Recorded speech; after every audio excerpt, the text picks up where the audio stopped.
It is the final Village Vice before fall camp. Don't freak out. Don't freak out. It's not the final ever Village Vice, God willing. It is the last one before fall camp, though. Yeah. Yes. He's Zach Blackerby. I'm Brad Law. And Zach, I've got to ask, and I'm asking this question vaguely as a setup. How you feeling? How you feel about the season? How do you feel about the 2025 season here on the verge, on the precipice of fall camp? I feel ready for it. We've been talking about it, dissecting everything about it, the good and the bad, and the storyline of the roster's good. It's up to Hugh Freeze now, all that. Like, I'm ready. I'm tired of talking about it. I'm ready for it to get here. I get it. And we do have camp to talk about starting tomorrow, but like we're still a month away from the season. We still have a full 1 month before the Baylor game. And how big that game is kind of adds to the dragging feeling. Like, man, we need this game to get here. We want to see the product on the field. How confident are you? Like, where do you, like, if we were going on a trip, okay, and the destination was, let's say, Disneyland, okay, we got a cross-country trip. We're going to California. We're going to California. Got it. All right. California's the destination. How close to the destination do you think we are in terms of what the team should be and how the team will perform in 2025? Do you think they're on schedule, or do you think they're behind schedule, or do you think they're ahead of schedule? It's impossible to answer that question. Not if I ask your opinion. I'll go with what you put on the graphic and say right on schedule, I guess, because that's all we know. You know, we're hearing good things about, you know, all of the new guys, Jackson Arnold, Eric Singleton, you know, Wheatland on the defensive side is probably not being discussed enough. Like, I think everybody's doing everything that they can to be ready for the season. Yeah. The issue, I mean, I've said it a million times, like, I don't think it's about the players. Yeah. And I don't know, like, Hugh Freeze said all the right things at Media Day, saying, like, we've been working on, you know, looking what we did poorly last year from a coaching and a play calling and a prep standpoint. We've been doing it since the end of the season. We've been doing it all off season. Like, okay, I hope that's true. Yeah. Hope that's true, because I think that's the biggest question mark about this team. I don't think it's any individual player. Yeah, I do agree with that. We'll get into some data here in a little while. Like, Auburn's 2-6 in one possession games over the first 2 years with this staff. The probability, the actual mathematical. Who were the two? A&M last year, and who was the other one? One of them in 2023. They won a one-score game in 23. I'd have to go back and look and see who it was, but 1-3 in 23, 1-3 in 24. The mathematical probability of that happening again, of having the same function in one-score games, is so low it's nearly impossible. And I'm not tempting fate by saying that. I'm just that's the numbers. Those are the numbers. Okay. I would submit to you. Yeah. Did you disagree with that? I saw a head shake. No, you're good. Okay. I would submit to you that Auburn trying to find the other one-score game that we won. Okay, gotcha. I would submit to you that Auburn is right where Hugh Freeze said it would be from the very first day. That year 3 was the year that they would have things set up the way that they felt like they could compete. Yeah. Now, he echoed that at Media Days. He said, we don't feel like we have to out-scheme anybody just to be competitive. There's some games there the first year for sure. You had to out-scheme just to be in a position to have a one-score game. Yeah, I mean, the coaching jobs that they did against Georgia and Alabama first year, I mean, I know they lost in gut-wrenching fashion, both of them, one still worse than the other, but like the fact that they were even in those situations is kind of incredible. Yeah. The other one-score game that we won was Cal in 2020. Well, that's right. Yeah, the come from behind first road game all the way across the country, and the Rivaldo Fairweather game. That's right. That's right. It was always going to be year 3. So to me, that says, okay, exceptional vision, exceptional planning, and execution of the vision good enough that nobody should really be I don't know the right term that I want to use here. I want to say like on edge. I think you should be confident with where the program is going into year 3. In other words, I agree. And be aware that if you fall short, it could be really bad for the program. Sure, it's kind of like it's kind of like saving up money to buy a house. Like I'm saving for 3 years now to buy the house. When I buy this thing, I'm real like I've done my homework. It's got a new roof. It's got a new HVAC system. It's got, the plumbing's good. Everything is what I wanted. It's what I saved up for to put down my down payment for the house. And now I'm trusting that the house is structurally sound and it's going to make me happy. I'm not going to be trying to move in a year. It's a big risk. It's a big amount of money that you put down on a house, but you didn't do it willy-nilly. There was a plan in place and it got you to this point. Yeah. Now there were still some aspects of that plan where it's like, was it the best way to get here? I don't know. I don't know. Like, I think there was some self-sabotaging in the spending or the saving aspect of it. Okay. If you will. Yeah. Like maybe you picked the wrong realtor for the first 2 years of you were looking. And then you got this new realtor that a lot of people have talked really high on, but maybe he was in an area where houses weren't moving. And so he had to move and get a fresh start. I don't know. Maybe that's part of it. Yeah, maybe so. The more I look at this roster, and I know that the question hasn't really been about the roster. I get that, but we're going to have a roster conversation to drive home the point about the vision and the building of this roster for year 3. SEC Network this morning, I was watching them, and they did like an impact transfer list of defensive players. Auburn didn't have a guy on that list. Okay. How many transfers were needed on defense to play in the 2 deep? How many impact transfers are there on defense? It ain't many. I think Wheatland's a pretty big deal. Yeah. Okay.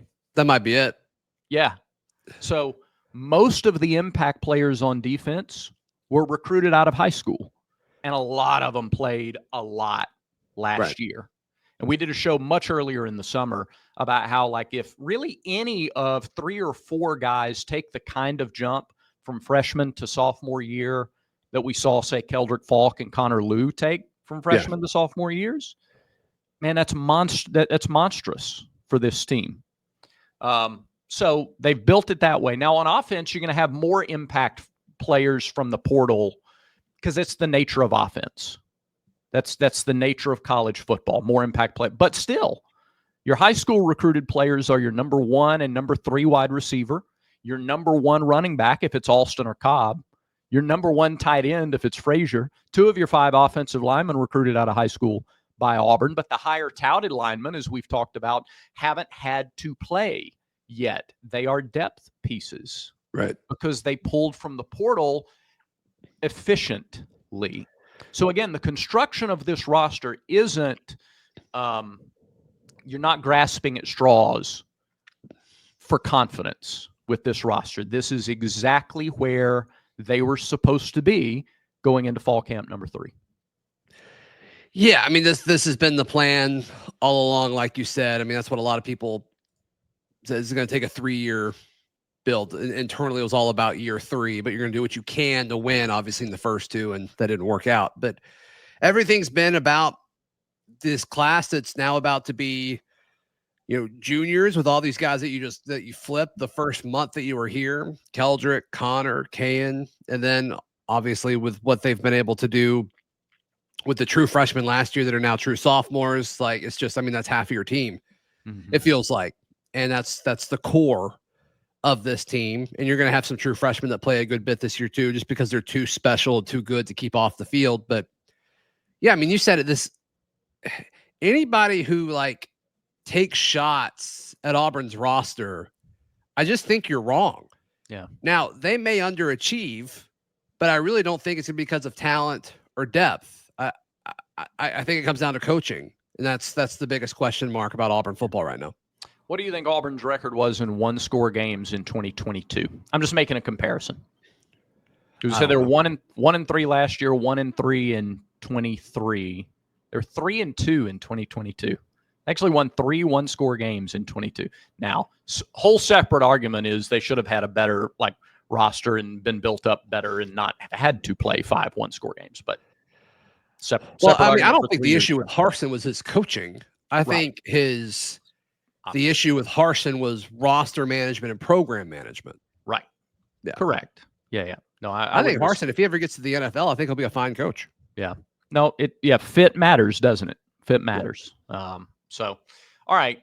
Yeah. And to that point about coaching, that's where you hope that, again, all the resources you have, tendencies and, support staff and everything else, that 1-3 record, that 25% winning percentage in one-score games flips. Because if you flip 2 of those, you got a whole different situation, whole different outlook, whole different everything going forward. Yep. So that's one of the big storylines for the whole team is what's the record at the end of the year in one-score games. Going to give you some fall camp predictions after my buddy Zach there tells you about Rowback.com. Yes.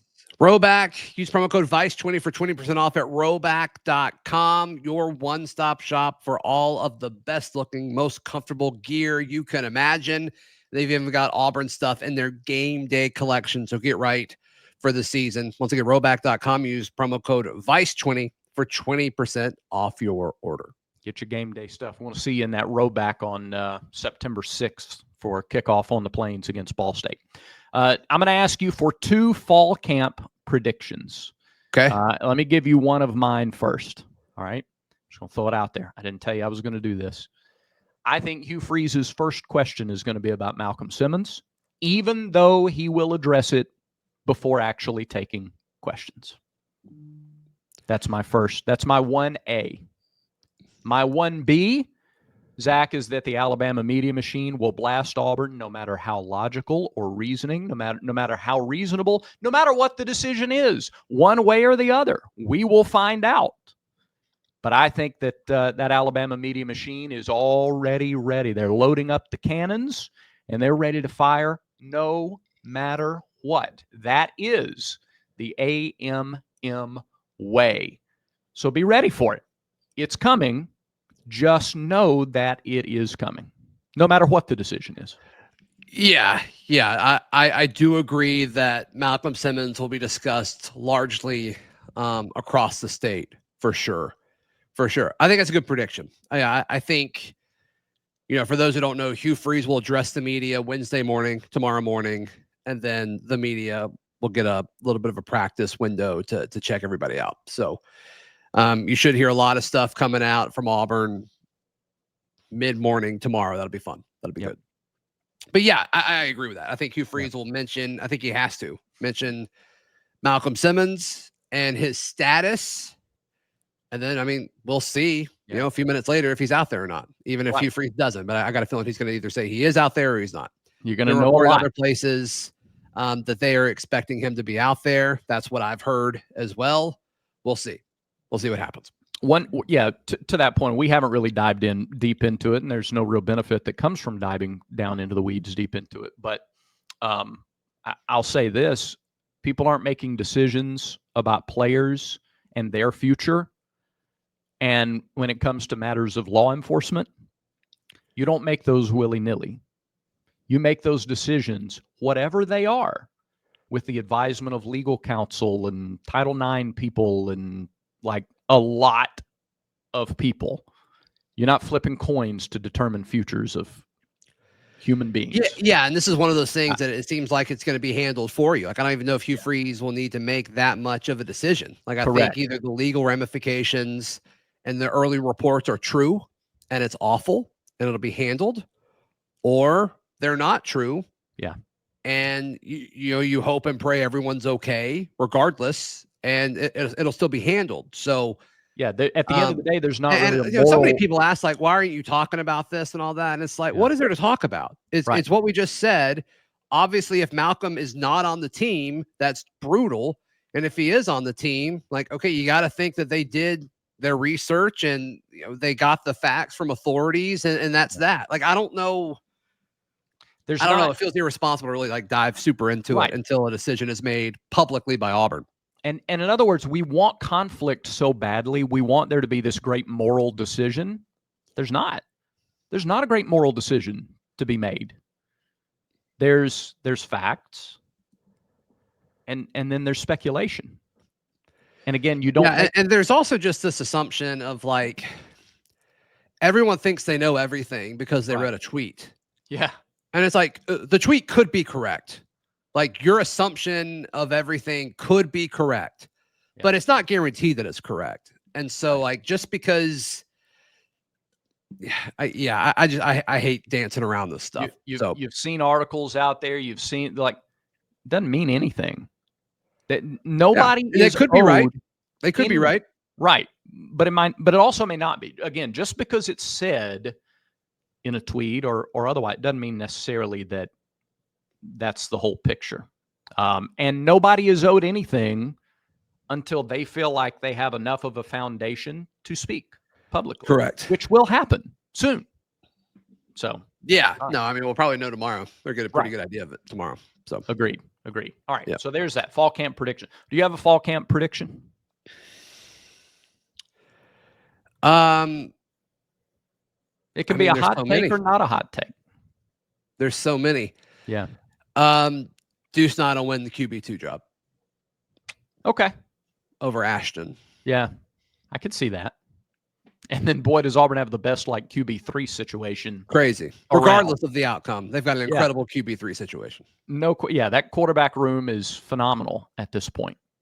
I like that. And I'm excited to see Deuce get his reps with the pads and the full speed and everything else once we get into camp a little bit. It's going to be a lot of fun.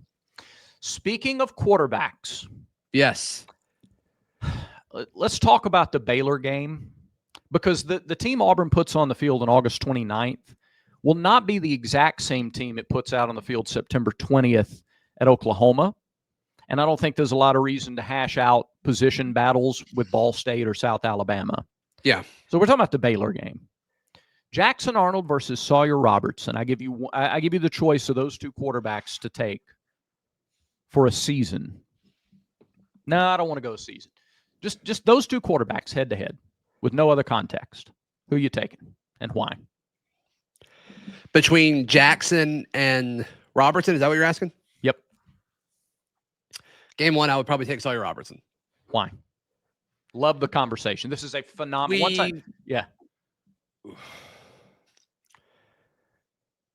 We've seen him do it, I guess. Okay. Jackson is all like there's a lot of assumptions, and I think the assumptions are really strong and extremely reasonable. But we have seen Sawyer Robertson win games. It was against high school level of competition, but we've seen him go out there and win games and execute. Jackson hasn't really done that yet. Yeah. His situation was terrible. We've banged the drum on this storyline a million times. It's an interesting conversation though, because if they're both in the portal, I would pick Jackson over Sawyer Robertson. Okay.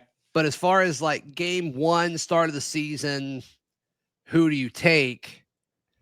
I'm slightly towards Robertson. It's close. Close. I'm struggling with the decision, but I think I would give a slight nod to Sawyer Robertson. Well, what makes it, I think, such a compelling discussion, and we want to know your thoughts on this. We want to know what our villagers think in the comments.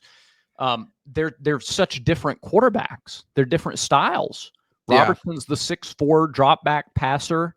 I think he had, I don't know how many rushing attempts he had last year, but it wasn't as many as Jackson. Jackson's 6'1", 212-ish, somewhere in that. But he's like the prototypical RPO quarterback, and that's why people are so high on him, because he fits the system so well. Both of them had about a 4-to-1 touchdown to interception ratio. Jackson's was right at 4-to-1. Robertson's actually a little under. It's like 3.8-to-1. So many more touchdowns, but twice as many interceptions as well, because you have more pass attempts. Like that's why the ratio is so important. So I think that's it. I think the fact that the discussion is such a close discussion is because of the surrounding parts. Talked to a lot of Oklahoma media members throughout the week of SEC media days. And the biggest argument against Jackson is he going to get in his own head? Mm-hmm. And I think week 1 on the road, Waco, a lot of pressure. I don't know. It's a question you got to ask. I think, I think I've picked Auburn in this game. I can't imagine anything changing that opinion that I think Auburn will win this game, but it's still a question you got to ask. Like, is that going to rear its head again? And it's impossible to know fully if it will or not. And the way that happens is if Baylor's defensive line or Dave Aranda brings crazy blitzes, like how much pressure can they put on Jackson Arnold? Yeah. And can they do it with their front four? Because if you have to bring other guys, then you leave your secondary really vulnerable. Yeah, and Baylor's secondary stinks. Like, it was really bad last year, and they didn't do a ton to fix it. And, like, that's a mismatch. So if you're Hugh Freeze and you're this offensive coaching staff, what do you do to instill easy wins early? Mm-hmm. Passes behind the line of scrimmage to Eric Singleton and, Malcolm if he plays. Can you get 50-50 balls to Cam Coleman? Can you figure out a way to get a Damari Austin or Jeremiah Cobb in space if they've only, if there's less guys in the box because they're so threatened by those guys? Like, what are things you can do to allow him to get some easy wins to feel comfortable? That to me is the story of the first quarter of this game. Mm-hmm. And that'll be something we talk about a million times before things get going in Waco. One of the biggest changes, one of the biggest bonuses, I think, for Jackson with this new scheme is just the difference in what he is asked to do. Forget the better receivers, the better offensive line, the more I say the better as long as they're healthy, because that was the issue with the receivers and the offensive line is guys were healthy or not healthy for Oklahoma, and that does change things. But last year, Jackson Arnold had the lowest yards per attempt average by more than a yard in the SEC among the regular starters. He averaged under 6 yards per attempt. Brock Vandegrift at Kentucky averaged 7.3. There was a yard and a half difference. Wow. Peyton Thorne, Thorne averaged 8.5. Third highest yards per attempt average in the SEC. Yeah. So now Jackson Arnold's not throwing all of his passes behind the line of scrimmage. He's not throwing 8-yard patterns. You got a real chance with this receiving core for him to take the top off of the defense and to show that capability. And you want him to. That's how the roster is built. Right. I mean, with the questions around the running back room, I do think a guy will emerge and he'll be solid for sure. But with the questions around, running back's not a strength, I don't think.